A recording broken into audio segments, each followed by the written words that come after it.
Oh, yeah, we got it overturned.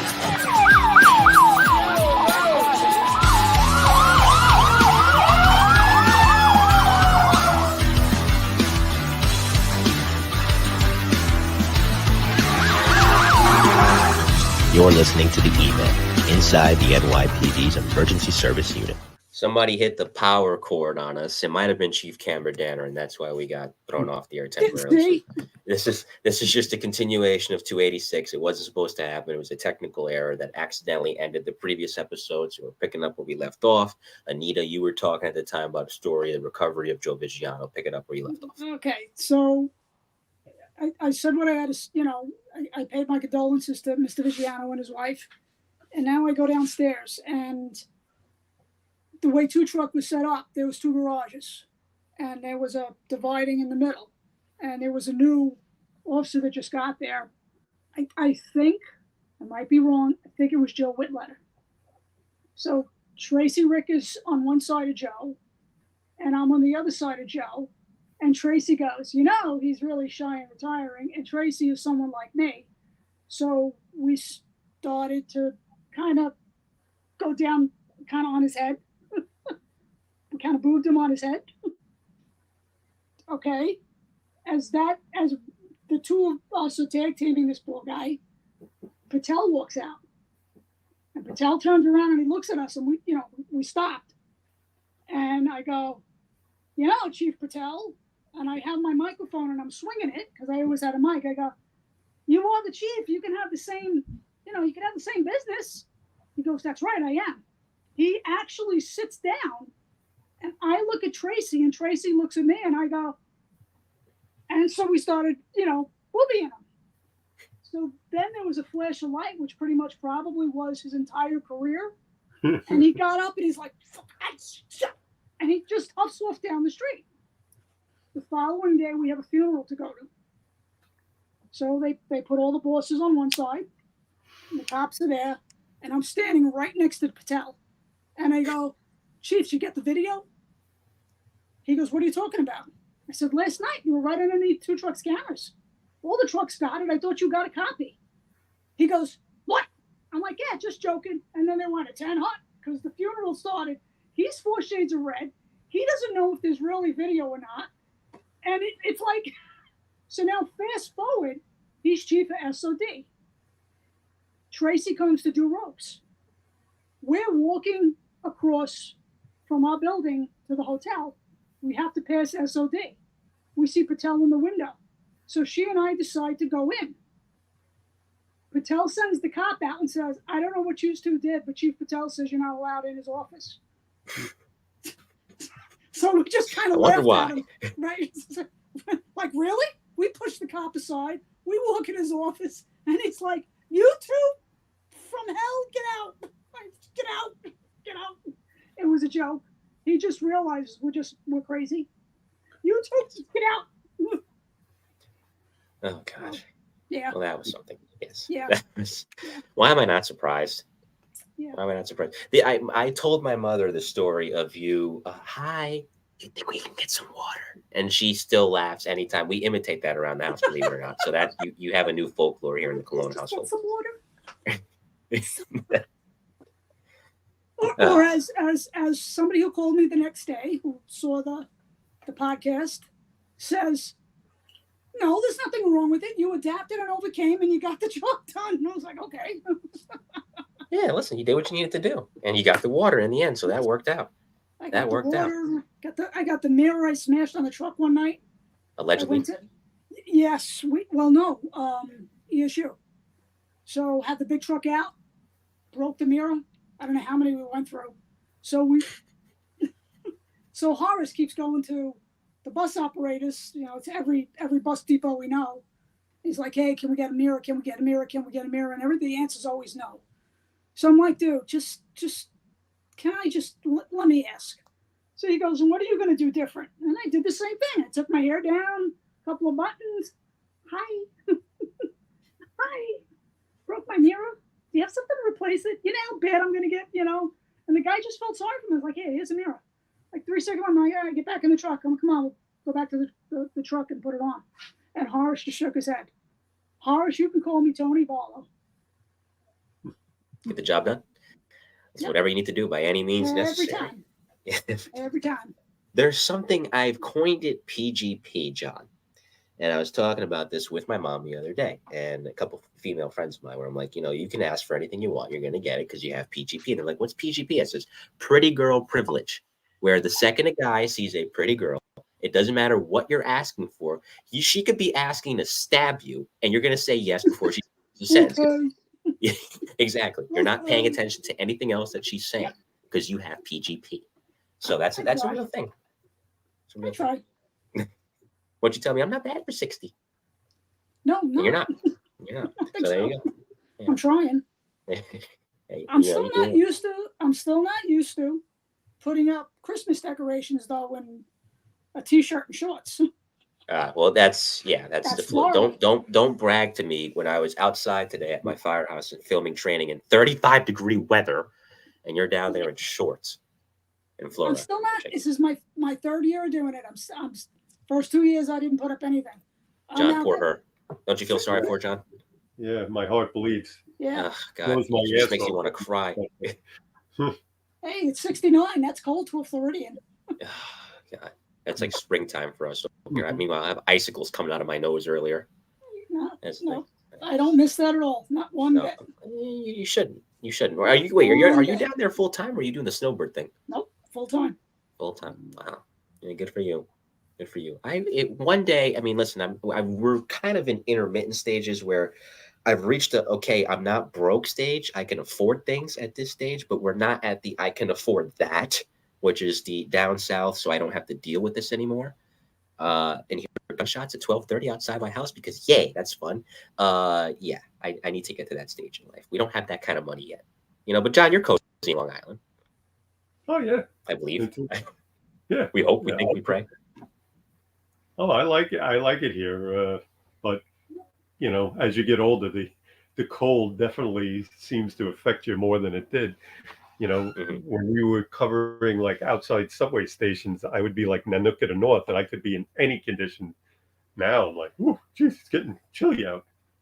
Gotta get another go inside. That's where you're glad you're retired. You can just cozy up in bed. And this guy, speaking of retired, although he's still busy in the private sector, here he Andy is. Burchad. Great crew you have there. Hi, John and Anita. Great instructors and great at getting me into trouble. Yeah, he was the sketching guy. Yes, yeah, he is. He's quite the character, Andy Burchad, who's also previously been on the show. He's back on in June. So before we end properly the way we were supposed to, is there any final stories you guys want to tell before we head out for the night? Ooh. Transit. Any good ones, John? That's what I'm trying to think of that we haven't hit on. One of the things that I wanted to, I just couldn't be there with Joe when Joe said was on. Mm-hmm. Anita, he went over when he went to the 14th Street derailment. Right. That was when we were in STS. Yes. And Joe, for whatever reason, had STS start at like 4:00 in the morning. So we're all, trying to stay awake and learn stuff. So we come in and they're like, oh, there's a huge job going on. So I'm like, Joe, can we go? Like there was like 15 of us, instant manpower. No. Okay. I'm like, all right, Joe, you know me. Let me drive you. Bigger no. And off he went for himself. I'm like, you talk about a training opportunity. You could have brought us to the biggest job in 10 years. Unlike ESU, when the plane went down in the Rockaways and Kennedy said, get you guys going. And you were like, nah, he's got to be joking. Yeah, he's not serious. Oh, he was. Didn't you guys go to LaGuardia in 92, though? He did. Yeah, I did. I got the picture right here. That was from Metal Day. Yeah, Metal Day in 92. Yeah, to your change of tour, so that's why there was so many of us. Which we got in trouble with that too, by the way. Jesus. Billy did tell me about that. Think about it. We were in transit. We were going to jobs not only in the subway system, mainly in the subway system, but train derailments, people hit by trains, but then plane crashes, the World Trade Center, the bombing of the World Trade Center in '93 was right above, all those subway stations. Mhm. So, Guys, what? we ended up there also. You name it. We were going all over the place, and then forget it after the merge. You talk about really going to everything under the sun. How long was it before you took a day off, John? Oh, After the merge? a year. Yeah. Yeah. And that's we just didn't take a day off because we were having so much fun. What were your schedules like back then? Was it like 3 on, 2 off? What was it like? 5 and 2, 5 and 3. Oh, 5 Yeah. and 2, 5. And you flop back and forth between days and 4 to 12. Yes. Hmm. Well, you did that. I did that for about 6 months, and then I went on steady midnights. Yeah, Midnights was the only steady tour at the time. I don't know how you do that. Well, then again, that's You have when to like do it the old steady. song, the freaks come out at night. Yes, you have Yeah. to do it steady. In fact, did you take a look at the moon? I'm so glad I'm not working anymore. Yeah. I look at that bright full moon and I go, I am You know- so happy. It was, it was something like Anita worked steady midnights, and generally all the people did steady midnights. But occasionally you would do torch changes, like Mhm. swaps. So you could have off the next day, so you would work a midnight. Working a midnight when you didn't work midnight steady was quite the adventure, because they had their own culture of how to do stuff on the midnights compared to on the days of 4 to 12s, because they Yeah. didn't have the manpower. Well, They- again, it was like being in transit again. Exactly. It was like that's exactly what I was going to acquaint it to. It was like really going back into transit. But the steady midnight bosses were also like Bob DeCandia, Sergeant DeCandia. He had like 40 something years on the job when he retired. Yeah. So, I did a tour change. He's like, "Who are you?" Officer Bushing from 7 Truck. Who said you could work a midnight? I'm like, roll call. They didn't run it by me. I'm like, this is a thing? Like, well, it's nice to meet you too, Sarge. Bob ruled the midnights, bro. Until But- Richie Locke got on steady. Is Yeah. he still around, the Candy? I've heard things about him, but a lot of guys have said things about him. He's still around? Thumper I don't know. retired. He retired the same time that we did, Okay. which he looked at me. He's like, "You're retiring?" He's like, Yes. "You got to be kidding me." He I'm couldn't, like, you know what? He couldn't climb stairs anymore. We would do Mm. warrants if it was a 5-story walk up, 6-story walk up. He couldn't do it anymore. He realized he was having issues because he was getting old. he was something. Yeah, I mean, but he had 40 plus years. Well, 40. look at Charlie Gervin. Same thing. Like these guys. Wow. John, when I got to 3 Truck, because that was my first command after the merge, I went to the sergeant's office and I'm like, all right, let's check seniority, let's check this, So Charlie Gervin got on the job the year I was born. I'm not going to ask, because you never ask a woman. Oh, 64. 64. I'm 60. I told you how old I am. 64. I'm like, who's been on the job longer than I'm on this earth? Right? Charlie Gervin. You know? These, And when did he he was a retire? great boss. and the both of them, when you had them on jobs, you couldn't rattle the two of them for Nope. anything, because there's nothing that they hadn't seen. And it was Nope. just like, all right, this is how we're going to do it. Do this, do this. You go here. You get this piece of equipment. All right, let's go. So I was working at midnight, except I had the desk. We had Staten Island, job in Staten Island. Guy loses his mind. The job comes over as resident on the house with an AK-47 on the roof of his house.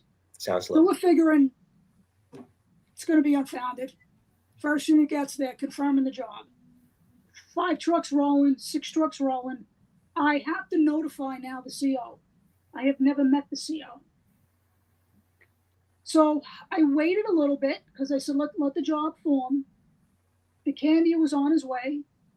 About 40 minutes in, the Candy is now calling H&T, and I work with Bob long enough. He's calling H&T, and he's calling Taro I'm like, well, I got to wake the boss up now. So I call him, like, how you doing, sir? I said, Dr. Rosado at the desk. You have a armed male on the rooftop of his building in Staten Island. Issues on the scene. He goes, well, let the job form up a little bit. I said, the candy has been on scene. It's 40 minutes old. He's calling for H&T and Taro. He goes, I'm on my way. Once you heard the candy was on and the job was 40 minutes old, Yep. yeah, you go. Because he didn't finish it? No. If he got there and he thought you should have handled it before he got there, you knew very quickly that that wouldn't happen again. Correct. Yep. In fact, we had two guys. One of them came to 10 truck. I think it was the abbreviated class. I wasn't teaching yet. They ended up coming, and I told them, like, listen, if you get an EDP job, always ask for the precinct cuffs. Don't use your own cuffs on the EDP. Couldn't tell you how many times I've said this. John White's working. Sure enough, we go to a job. The candy shows up anyway. Sure enough, the guy puts his cuffs on the EDP. So he pulls me aside because he doesn't want to say anything to the boss. So he goes, Anita, I put my handcuffs on the guy. I said, didn't I tell you like 3 times not to do that? He's like, what do I do? I said, well, whatever you do, don't tell the candy. I said, just somehow find a way to get your cuffs back, because it wouldn't, it would not end well. Wouldn't be good. No. There's guys like that. He's one I'm looking for. Who else? Him, Henry Medina, who Sam Katz joked like his first job in ESU was the Lincoln assassination. Even though Henry was never a boss in emergency service, listen, whenever guys were away. Henry was on the Bumpus case. Henry was on Eleanor Bumpus. Yeah. Mm-hmm. I've heard. There's an article from 2012 where the guy who was in his mid-50s at the time was still rescuing a jumper at that stage. As recently as 2012, this guy was still in ESU. I'm like, my God. We ended up going to a Swiftwater class. Randy Miller, myself, Dave Norman. Henry Medina goes with us. Henry was the oldest in our group. We get one of the guys from HR, I can't think of his name. It was a good class, but they sent us to the New York State Fire Academy. And I think there was 10 of us and 10 firemen. This was the interesting job, or training, so to speak. And all these guys, they're old timers up in the fire academy, and it's get the Gumby suit on, jump off the dam, try to float down, get rope thrown at you, but it was off the chain. We were exhausted. There was the old car and there was the younger guy car. So all the old timers were in one car, and all the young guys were in the other car. And I remember at the end of the day, we were exhausted. And the old dude goes, we opened up the second floodgate so you have a real good time. So we're now going back to the academy. And we don't even know Henry Medina's in the back anymore because we've lost him now. Because I forget, he was 10 years older than us. So Dave Norman goes, listen, we're going to stop. I'm going to go get some Advil and beer. So he goes, should I get the liquid tabs? I said, yes. The way we're feeling, the liquid tabs would be best. So he comes back, he opens up the van doors, and he goes, all right, who needs Advil? All of a sudden, a hand off the back seat comes up. It's Henry. It was like when Sergeant Hooker got blown off the tower in Stripes. But interesting training. That's the fire department lost their boat. So we were setting up. It was great. The fire department was upriver from us, and we were going to run a line across so that you can attach a rope and then trolley back and forth to if the victims were coming downriver, that you could try to get them into the boat. So I'm off on the side. I'm doing my rope rigging. All of a sudden, we hear and here comes the fire department's boat going right by us. It's like, somebody had a problem. But that was, do you remember when Dave Norman's brother called up because there was an incident at the training? John, did you hear any of that? No. We were throwing, we're the Gumby suits coming down the river. I get out, and 3 of the younger firemen go. When the girl goes by, let's not throw rope for her. They didn't realize I just came out of the water. They pull my hood off, and I go, never thought a fireman would help a cop anyway, so that's okay. Fast forward, something else was said in the pool towards Dave Norman. So there was a little stuff going on back and forth. Dave's brother gets wind of it and calls Dave and says, what happened this weekend? And Dave goes, no, it's all good. Anita took care of it. He goes, what are you talking about? I'm talking about this comment and this comment. He goes, no, that's all good. He goes, what's this about Anita? He goes, oh, one of our instructors came down with her, she's female, and 3 of your guys said that they weren't going to throw the rope to her. And he goes, I didn't hear any of this. He goes, no, she took care of it. He goes, what do you mean she took care of it? He goes, you don't know Anita. She took care of it. And if it was more of a problem, she would have kicked their behinds in the parking lot. You don't know this girl. So it again, when you look at stories and how they get blown all out of proportion, and then somebody else pulls up to try to find out what's going on. He's like, I got to investigate this more. He's like, don't even bother. Don't even bother. No need. It's done. When in doubt, call Anita. Yep. Thick as skin. Things don't bother me. I take care of it. Yeah, no, you need it. You need it, honestly, because, I mean, there's the old adage about the schoolyard that kids are mean, and that's true. I dealt with it. But, you know, you get to certain jobs, man, especially in that world, in the civil service world, you really got to have a thick skin because you're going to see and encounter a lot of things that, man, you know, if you have a thin skin, you ain't going to last long. Nope. No. Nope. My nephew wanted to, I told him, no, this is not the job for you. Not the job for you at all. I love you dearly. This is not the job for you. So. John's current image is terrifying me, and I'm going to have nightmares tonight. Even worse than Schnetzler's face just floating around in the dark.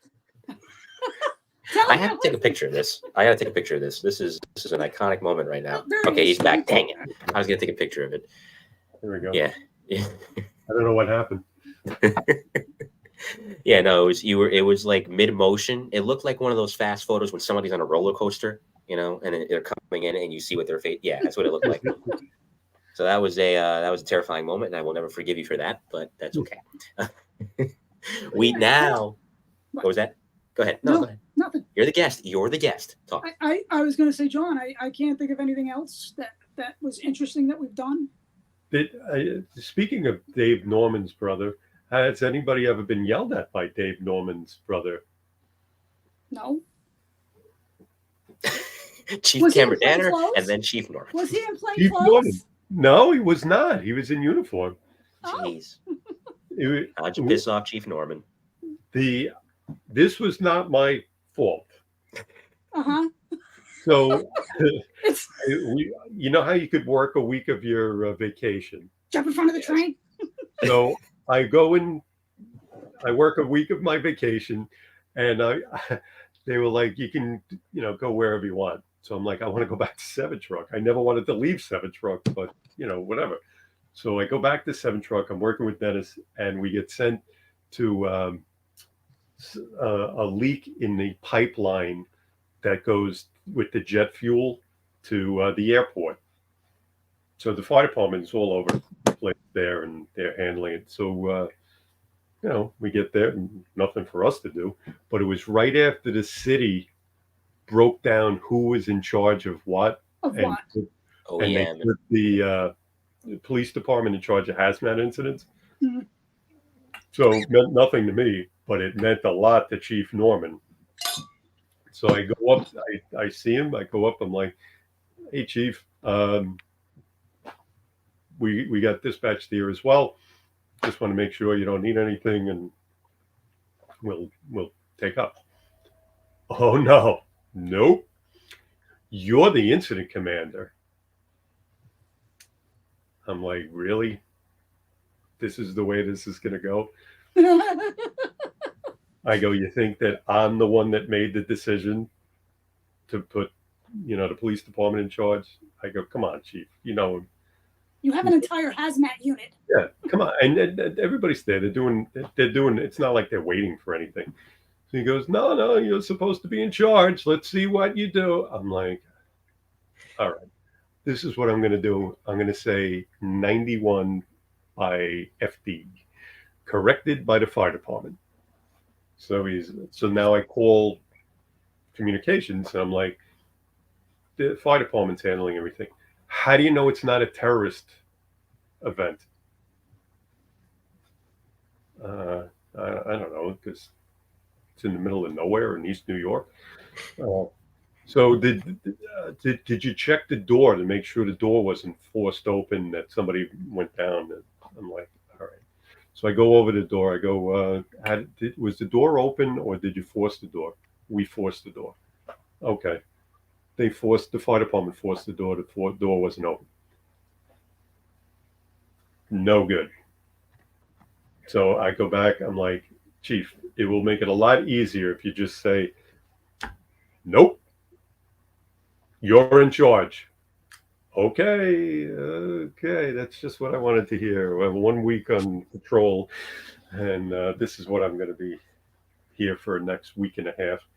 But it turned out to be nothing but little talk about a little bit of rivalries there between things. And I'm like, you weren't like this as a fire school instructor in Nassau County. What? Yeah. Yeah, I'm one of those too. Yeah, I had you there.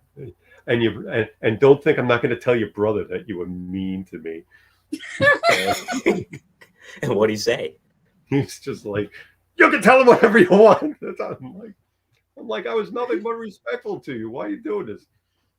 Did you ever hear the story that Dave told about Christmas and his kid with a hammer? Can it make the air? So they had Christmas, and Dave Norman's brother gives his son a gift, and it's a fire truck. So Dave Norman gives his son another gift and says, show Uncle so-and-so what you do to a fire truck. He opens the present. It's a mallet. He takes the mallet and he beats the crap out of the fire truck.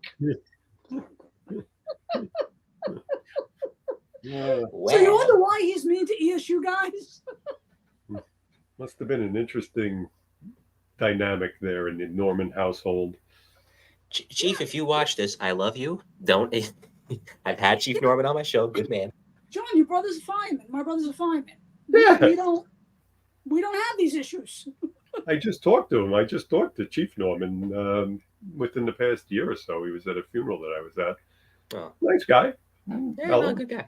Yeah. Ended up as the Chief of Special Operations Command. He was in Rescue 1 for about a good 10 years. He was in Rescue 1 the entirety of the 90s, actually.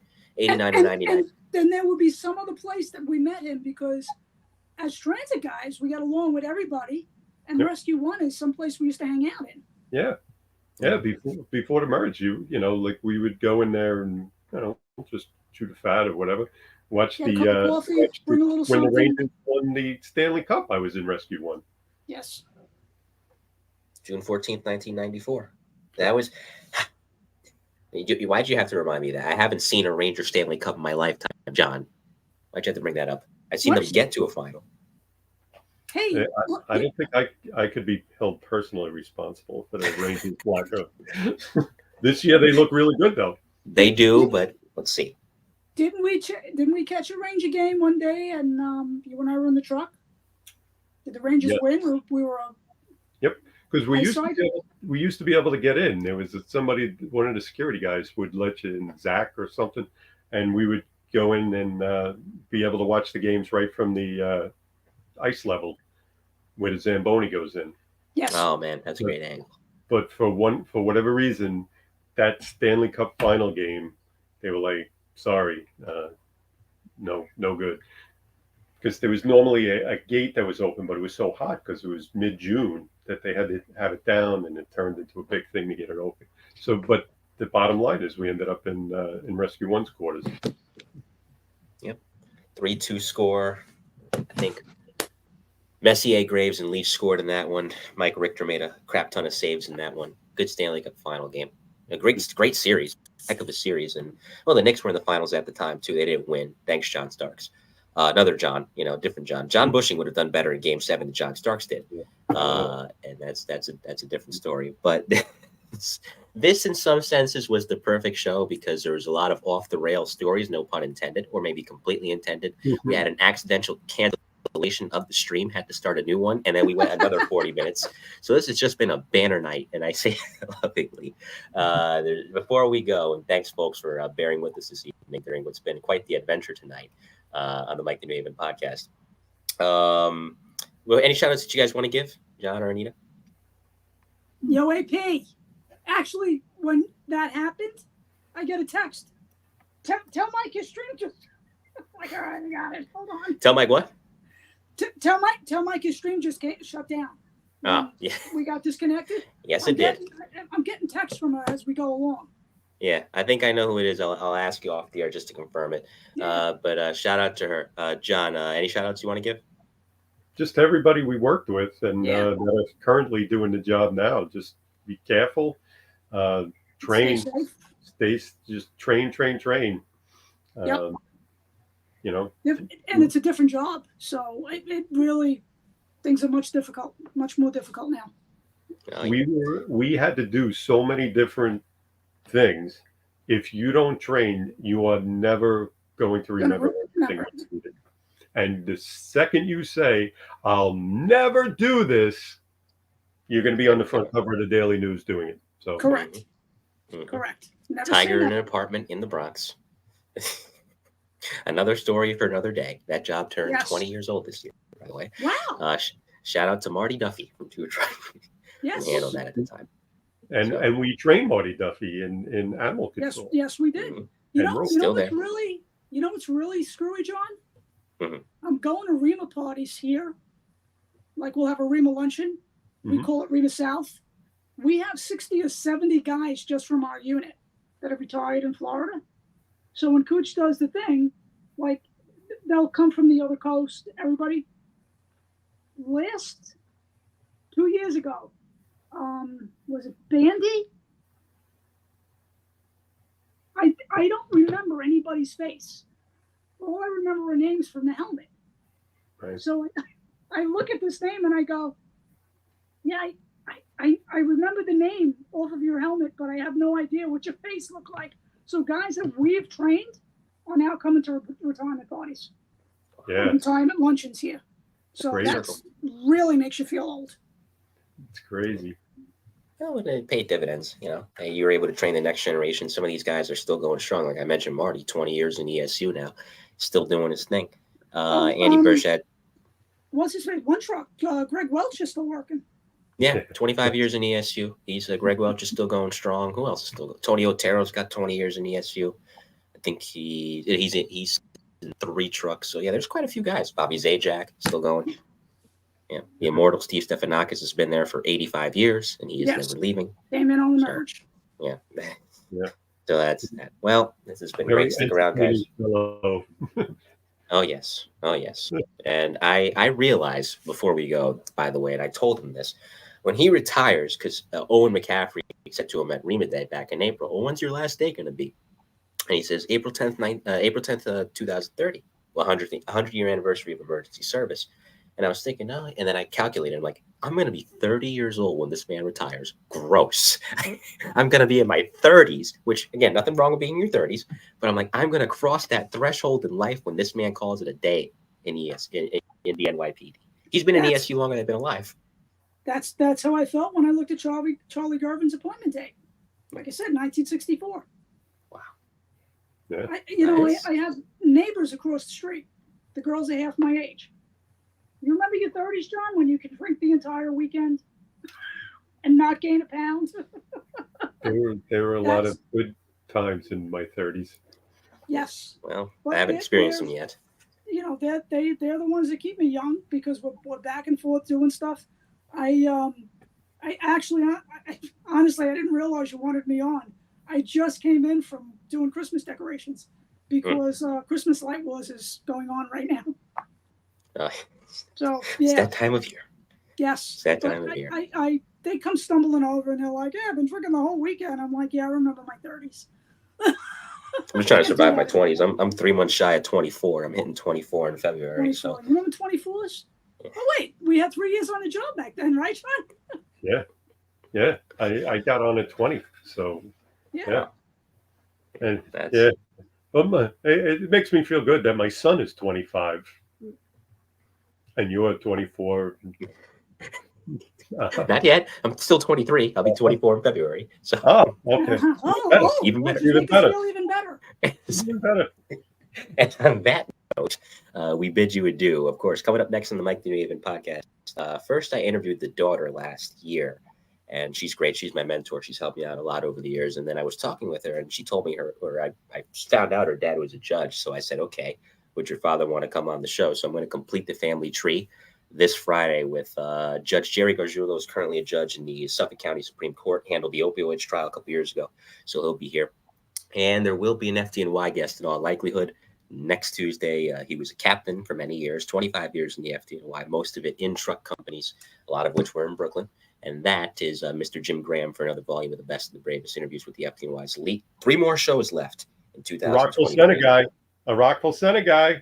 Oh, Jim Graham, that's right. Yeah, another Rockville Center guy. And so you two have met, I'm assuming, and you probably bumped into each other on jobs over the years. So there's one more show. That's December 12th. I won't tell you who it is yet. You'll have to see as we get closer. In the meantime, on behalf of Ken Schnetzler, who was with us earlier in the night on part 1, and John Bushing and Anita Rosato, I'm Mike Colón, and we'll see you next time. Take care, everybody. Have a great rest of your night. Have a Good